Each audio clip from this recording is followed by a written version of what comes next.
자, 오늘 우리에게 들려주시는 하나님의 말씀, 신약 성경 로마서 14장 12절 말씀입니다. 여러분 가지고 계시는 신약 성경 258면입니다. 로마서 14장 12절 말씀 한 절이니까 우리 하나님 앞에서 우리 한 목소리로 함께 읽겠습니다. 시작. 이러므로 우리 각 사람이 자기 일을 하나님께 짓고 하리라. 아멘. 할렐루야. 자, 오늘 본문 말씀을 통해서 하나님 앞에 설 때에라는 제목의 말씀을 여러분들에게 전하겠습니다. 자, 뭐라고 그랬어요? 오늘 우리 읽었던 본문 말씀에 우리 각 사람이 어떻게 한다고요? 자기 일을 하나님 앞에 짓고 하게 된다라고 이렇게 말씀하고 있습니다.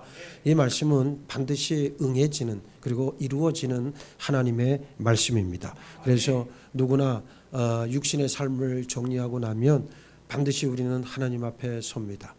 이 사실을 모르는 사람들이 불신자고 이 말씀이 긴가민가 하는 자들이 온전한 믿음의 소유자가 아니라는 증거예요. 진짜 믿음이 있는 사람은 내가 육신을 벗고 나서 반드시 하나님 앞에 서고 그때 하나님 앞에서 나는 직고해야 됩니다. 여기 직자라고 하는 말이 고들 직자거든요. 그리고 고자라는 말은 고한다 할 때의 고자예요. 그러니까 하나님 앞에 어떻게 된다는 거예요? 올바로 곧게 고할 수밖에 없다는 거예요. 그때는 속일 수도 없어요. 성경은 훗날 우리가 하나님 앞에 설 때에 대해서 많은 말씀을 합니다. 누구나 하나님 앞에 서야 하고 내 살아온 삶에 대해서 셈을 해야 하고 계산해야 되고 가감없이 있는 그대로 말씀드려야 하고 결산을 해야 합니다. 여러 다른 표현들이 있지만 우리가 하나님 앞에 설 때 심판을 받는다는 말은 실상 회개 보고를 드린다는 의미예요. 예수님 다시 오시는 그날까지 우리는 이 땅에서 하나님께 받은 것으로 장사를 해야 합니다. 그래서 10달란트를 만들든지 5달란트를 만들든지 해야만 하죠. 장사하는 사람의 필수품은 뭡니까? 회계장부 아니겠습니까? 조그마한 구멍가게 하나를 운영하더라도 이 장부는 필수예요. 특별히 외상장부는 얼마나 중요하겠습니까? 누구에게 얼마 줬고 그것을 다 기록해야 알 수가 있잖아요. 모든 그리스도인들은 자신이 한 행동에 대해서 말에 대해서 삶에 대해서 다 회개 보고를 해야 합니다. 우리는 금과 은으로 장사하는 사람들이 아니기 때문에 하나님께서 각 사람에게 주신 은사들을 통해 이 땅에서 내가 한 일들에 대해 회개 보고를 해야만 합니다. 우리가 신용카드를 사용하잖아요. 그러면 카드 회사에서 정한 날짜에 언제 어디서 얼마를 썼는지 모두 기록되어져 있는 카드 명세서 사용 내역서를 우리에게 보내주잖아요. 그리고 뭐라 그럽니까? 쓴 대로 갚아라. 안 갚으면 어떻게 하겠다? 안 갚으면 조금만 기다려줬다가 바로 신용불량자로 등록하겠다. 겁을 주잖아요. 예? 뭡니까? 쓴 만큼 뭐 하라는 거예요? 갚으라는 거예요. 여러분 이 물리적 법칙이 영적 세계에서도 그대로 적용된다는 거 아셔야 됩니다. 여러분들이 행한 만큼 여러분들이 말한 만큼 그것은 여러분들이 하나님 앞에서 정산해야 될 부분이라고 하는 말입니다. 우리는 모두 언젠가 육신을 벗고 하나님 앞에 서야 합니다. 왜 섭니까? 내 지나온 삶에 대해 회개 보고를 해야 하기 때문입니다. 삼가 두렵고 떨리고 피하고만 싶지만 반드시 통과해야만 하는 자리예요. 주의 종으로 부름받아서 제가 지금까지 지내오면서 나름대로 열심히 믿음 생활 한다는 것이 결국은 뭡니까? 하나님을 팔아서 나의 꿈과 나의 야망, 나의 성공적인 생각을 하나님을 팔아서 이용해 먹으려고 했던 것은 아닌가라고 하는 그런 자책감이 들 때가 참 많아요. 헌신한다고 하면서도 도리어 내가 하나님을 부리는 것은 아닌지, 하나님을 내 마음대로 만들고 조작하고 내가 하나님을 내 종으로 삼고 막 이용하고 있는 건 아닌지 심히 떨릴 때가 많습니다. 목회를 한다고는 하지만 하나님 앞에서 부끄럽기 그지없잖아요. 복음으로 나은 사람들도 별로 없고요. 양육한다고는 했지만은 말씀에 따른 열매는 거의 보이질 않고 교만한 영으로 가득 찬 삐뚤어진 사람들로 키워놓은 건 아닌지 하나님 앞에 설 때 입이 10개라도 내가 할 말은 없는 것 같아요. 여러분은 어떻습니까? 말씀의 씨를 뿌리기는 하는 것 같은데 자라나는 것은 말씀을 통한 열매가 아니고 가라지만 무성하게 나올 때 그 참담함이라고 하는 것을 어디에 비유할 수 있겠습니까? 이대로 하나님 앞에 서서 회개 보고를 한다고 생각을 하면 자다가도 벌떡 일어날 지경입니다. 그렇다고 너무 염려하거나 걱정하지 말았으면 좋겠어요. 진실하게 남은 생 살면 됩니다. 하나님 앞에서 정직하게, 그리고 사람들 앞에서 진실하면 됩니다. 자신의 삶이 육신적이고 비성경적인 것으로 충만한 사람들은 이런 설교를 대단히 꺼려하고 싫어해요. 어둠의 빛을 싫어하듯 이상하게 이런 유의 설교를 들으면 기분이 상합니다. 좀 더 은혜로운 설교를 듣고 싶은데 심판, 징계, 책망, 회개 같은 단어들이 나오면 자기도 모르게 육신의 본능에 끌려서 반발하고 대적합니다. 세상 어느 누가 하나님 앞에서 떳떳하다 말할 수 있겠어요. 그러나 진정한 성도라면 우리 예수님 다시 오시기를 간절히 소망하고 장차 예수 그리스도의 심판대 앞에서 착하고 신실한 종아 칭찬을 들어야 할 줄 믿습니다. 내가 살아온 삶이 엉망이어서 정말 후회가 된다면 낭망하지 말고 우리 잘못과 허물을 담당해 주실 의로운 변호자가 계시다는 사실을 기억하면 됩니다.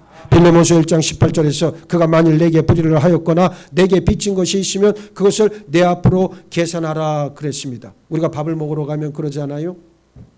밥을 먹으러 가면 내가 돈이 있으면 다행이지만 돈이 없으면 어떻게 합니까? 내 앞으로. 요새는 그런 게 또 안 통해요. 예전만 해도 그게 가능했죠. 단골집에 가면은 내 앞으로 달아나오세요. 그러면 어떻게 합니까? 주인하고 잘 아니까. 그래서 한 달에 한 번 마지막 월급날 딱 가가지고 다 계산하면 끝나잖아요. 옛날엔 그게 가능했다는 말이 내 앞으로 달아나라. 바로 빌레몬서 1장 18절 말씀이 바로 그 말씀입니다. 뭡니까? 만일 너에게 불의를 하였거나 너에게 빚진 것이 있으면 그것을 내 앞으로 계산하라. 참 좋으신 예수님의 초대의 말씀이에요. 여러분 걱정할 거 없습니다. 걱정과 허물이 있어요. 당연하죠. 저는 다윗을 참 좋아하는데 다윗이 좋은 이유는 우리가 똑같은 사람이니까. 우리가 똑같은 성정을 가졌고 우리가 똑같이 연약했고 우리와 똑같이 아픔과 슬픔을 모두 공유했던 그런 분입니다. 그런데 그가 위대하게 하나님으로부터 쓰임받았던 것은 하나님의 권능의 팔에 그가 붙잡히게 된 이유는 딱 한 가지, 그의 정직한 영혼 때문이었어요. 하나님께서 어떻게 합니까? 다윗이 실수할 때마다 하나님께서 가만히 기다려 주시잖아요. 기다려 주십니다. 네가 어떻게 반응하냐, 네가 어떻게 행동하느냐를 내가 보겠다는 하나님의 의도 아닙니까? 그러니까 어떻게 해요? 처음엔 시간의 흐름에 맡겨버리죠. 죄를 짓고도 시간이 지나면 괜찮을 것 같지만 천만의 말씀. 시간이 지나면 지날수록 어떻습니까? 양심은 콕콕 찔리고 찔리다 못해 양심에서 피가 뚝뚝 떨어지기 시작하죠. 괴롭습니다. 그러니 사망의 그림자가 나를 덮는 것 같아요. 정말 내 영혼의 진액이 막 몸에서 빠져나가는 같은 고통을 느끼게 됩니다. 그제서야 누구를 기억합니까? 하나님을 기억하잖아요. 기억하고 하나님 앞에 여지없이 나와버립니다. 나와서 무릎을 꿇고 하나님, 내가 이러한 모습입니다. 하나님, 내가 이렇게 못난 모습이에요. 하나님, 내가 이렇게 못난 일을 저질렀어요. 나는 어쩌면 좋습니까? 하나님, 나를 살려주세요. 이게 다윗이요, 이게. 그러니 다윗이 얼마나 위대한 믿음의 인물이 될 수 있었겠는가. 그의 정직함에서부터 비롯된다는. 나는 그리스도인들 가운데 정직한 사람 그렇게 많이 만나보지 못했어요. 물론 우리 교인들은 다 정직해. 우리 교인이 100명이라는 100명은 다 정직한 줄로 나는 믿어요, 스스로. 그런데 세상에 나가보세요. 정직하지 않은 사람 수두룩해요. 어마어마하게 많아요. 아주 그냥 습관적으로 거짓말을 일삼아. 예를 들어서 똑같이 어떤 둘 간에 말을 맞췄다고 가정을 해봅시다. 근데 조금 지나서 상황이 바뀌어가지고 자기에게 조금만 불리한 말을, 나는 그런 말 한 적 없다 그러잖아. 네가 했잖아, 네가. 이러면서 바로 어떻게 합니까? 책임 전가하잖아요. 물론 저도 그럴 때가 있어요. 그럴 때마다 참 이게 어쩔 수 없는 인간의 연약함이다라고 하는 것을 느끼게 돼요. 특별히 성도들은 절대로 여러분들 정직한 이 훈련에서 여러분들은 벗어나면 안 됩니다. 거짓말을 어떻게 하든 끊어내야 돼요. 모든 죄의 뿌리는 거짓말에서부터 시작되기 때문에 이 거짓말만 뿌리채 뽑아버리면 여러분의 영혼은 사는 거예요. 만약에 여러분의 자녀들 가운데 개망난이가 있다고 생각을 해보세요.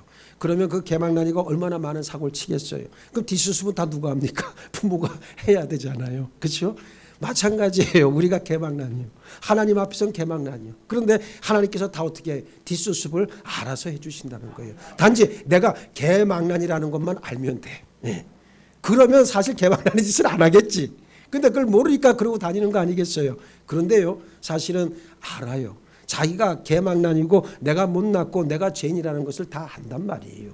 그걸 인정하지 않았을 뿐이지만 그러나 하나님 앞에서는 인정하기만 하면 하나님은 다 받아주신다는 말씀입니다. 아버지의 닮는 성도들이 되어야 합니다. 우리는 하나님 주신 은사들을 가지고 예수님을 섬기고 교회를 세우고 형제들을 세우는 일에 힘써야 할 이 땅에 특별히 성별된 하나님의 자녀들 아니겠습니까? 우리는 모두 반드시 예수 그리스도의 심판대 앞에 서야 하기 때문에 누구랄 것도 없이 내가 보던 일을 세마라고 하는 주의 말씀을 듣게 될 겁니다. 내가 보던 일을 세마라. 이 말씀이 예수님의 말씀인데요. 우리는 그때 이 땅에서처럼 우물쭈물하거나 변명, 거짓말을 일삼을 수 없습니다. 하나님은 모든 것을 다 기록해 두셨고 우리가 말하는 회개 보고와 대차 대조할 것이기 때문에 그렇습니다. 그래서 예수님은 하나님의 나라를 말씀하시면서 그러므로 천국은 그 종들과 결산하려 하던 어떤 임금과 같으니 분명히 말씀하셨습니다. 예수 그리스도의 심판대에 예외란 없습니다. 이는 우리가 다 반드시 그리스도의 심판대 앞에 나타나게 되어 각각 선악간에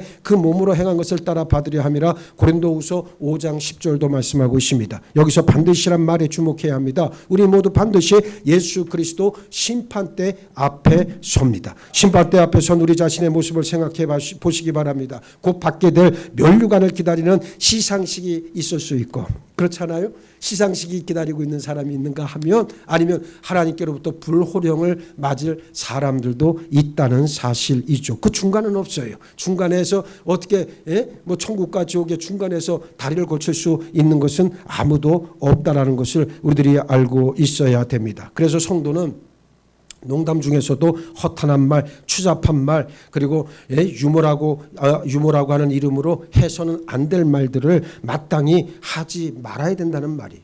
사람들 가운데서 사람들을 기분 좋게 해주는 말은 해도 괜찮아요. 그런데 추잡한 말, 음란한 말, 이런 허탄한 말들, 사람의 영혼을 좀먹는 그러한 말들은 하지 마시기를 바랍니다. 더구나 하나님의 말씀으로 장난을 쳐서는 절대로 안 됩니다. 거룩하신 하나님의 말씀을 아무렇게나 대하고 농담거리로 삼고 그렇게 대화에 사용하는 그리스도인들은 반드시 회개를 거쳐야 합니다. 우리는 잘못된 지식과 잘못된 신앙, 자기 생각과 철학을 마치 하나님의 말씀인 양 포장해서 얘기하는 사람들을 자주 보게 됩니다. 실수인 경우도 있고 고의적인 경우도 있잖아요. 예수님은 교회를 향해서 목회자를 향해서 같은 성도들을 향해서도 입을 함부로 여는 것에 대해서는 훗날 설명을 요구하십니다. 변화와 부흥이라고 하는 것은 우리 내면에서 일어나지만 제일 먼저 몸 밖으로 나오는 것은 말을 통해서라고 하는 말입니다. 우리 자신은 예수 그리스도의 심판대에서 가족의 대변인조차 될 수가 없고 그 누구도 나의 대변인이 될 수 없다는 것을 꼭 기억해야 합니다. 오직 각 사람이 자기 자신에 관해 하나님께 어떻게 해야 됩니까? 설명할 일만 남아 있습니다. 오늘 본문을 보시기 바랍니다. 이러므로 우리 각 사람이 자기 일을 하나님께 직구하리라 그랬어요. 하나님 앞에서는 실수였다 말할 수 없습니다. 기도를 하든 소원을 했든 하나님 앞에서 결단을 했든 우리는 두려움 가운데 말한 것을 행해야 하고 그 결단한 것은 반드시 말한 대로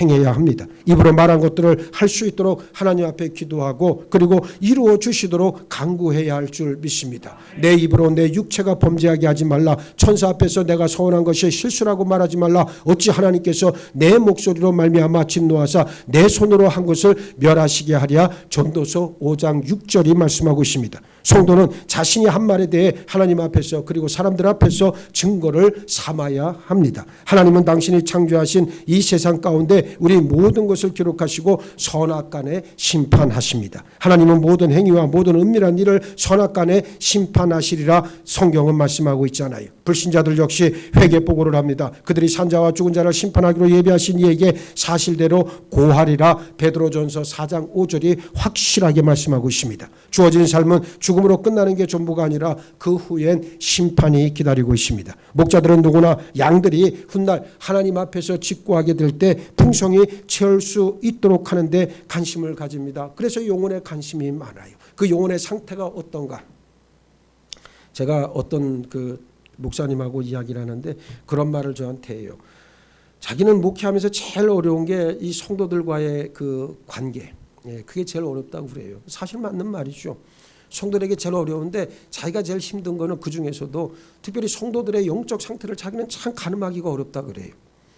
뭐 그건 어쩔 수 없죠. 뭐 타고난 성품이요, 또 타고난 기질이 그런가 보죠. 근데 저는 참 하나님께로부터 받은 은혜가 있는 것이 뭐냐면 여러분들 이렇게 처음 대할 때 여러분의 인상, 여러분의 말하는 그 대화하는 그 나누는 말 몇 마디를 딱 들어보면 이 사람의 영적 상태가 어떻다는 걸 금방 알 수 있어요. 근데 이상하게 그게 변한 여태까지 틀린 적이 거의 없어요.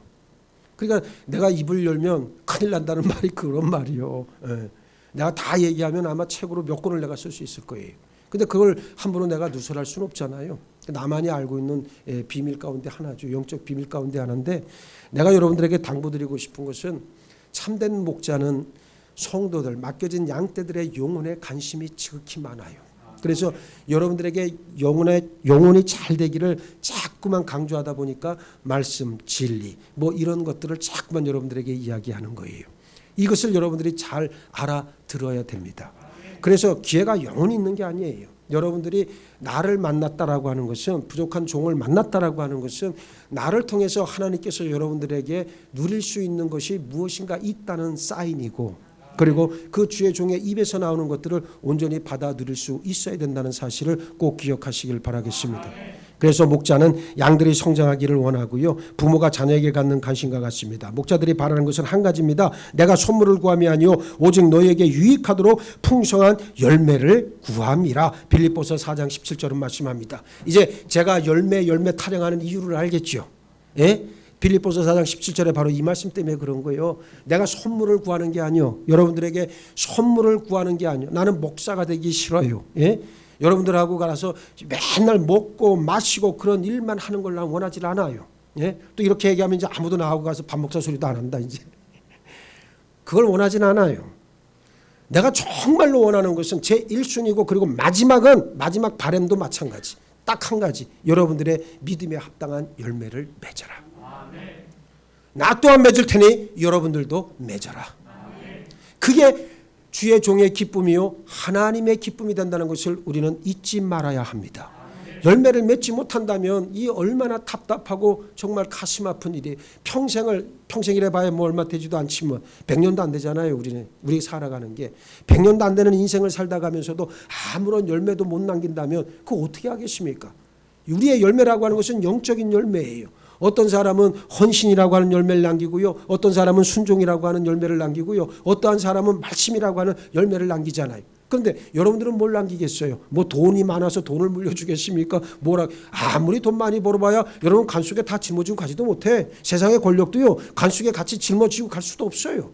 오직 남은 것은 그 열매, 눈에 보이지 않는 영혼의 열매를 통해서 그 후손들이, 그리고 믿음의 동지들이 그 열매를 함께 나누는 거예요. 예? 여러분, 이게 얼마나 우리에게 복된 일이냐, 그런 말입니다. 장차 하나님 앞에 설 때 열매가 풍성하기를 바라야 됩니다. 그래서 권면도 하고 책망도 하고 칭찬도 하고 위로도 하고 때론 징계도 하는 거예요. 성도는 목회자와 목양의 인격적 관계성을 잘 맺어야 한다는 말이에요. 이것보다 빨리 성장할 수 있는 방법은 현실적으로 없습니다. 관계성이 틀어지면 정상적인 양육을 받기가 어려워요. 인격적 순복의 관계가 확립되게 될 때 우리들 자신이 온전한 겸손과 순종의 모습을 취할 수가 있습니다. 결론은 나왔어요. 하나님 앞에 당당하게 서기 위해서 지금 삶의 자리에서 믿음의 풍성한 열매를 맺으면 됩니다. 정직과 겸손과 순복이 필요합니다. 한번 따라해 봅시다. 정직, 겸손, 순복. 이걸 못하면, 왜 안 따라해? 이걸 못하면 나는 죽으리라. 진짜요? 오늘 약속들 다 했어요. 여기 영상 자료가 다 있어. 그러니까 정직하고 겸손하고 순복하는 여러분 모두가 되기를 바랍니다. 훗날 하나님 앞에서 착하고 충성된 종이라는 칭찬을 듣고 모두 천국에 들어가는 귀한 복을 받아 누리시는 여러분 모두가 되기를 주의 이름으로 축복합니다. 우리 각자가 자기 일을 하나님께 직고하리라. 이 말씀을 우리에게 주셨사오니 하나님 앞에 설 때를 생각하고 나의 하나님을 기억하며 그 은혜에 날마다 감사하며 오직 정직과 겸손과 순복으로 나아가는 우리 장동제들교회 모든 믿음의 식구들로 삼아주시고 축복하여 주옵소서. 감사하오며 우리 주님 예수 그리스도 이름 받들어 기도하옵나이다. 아멘.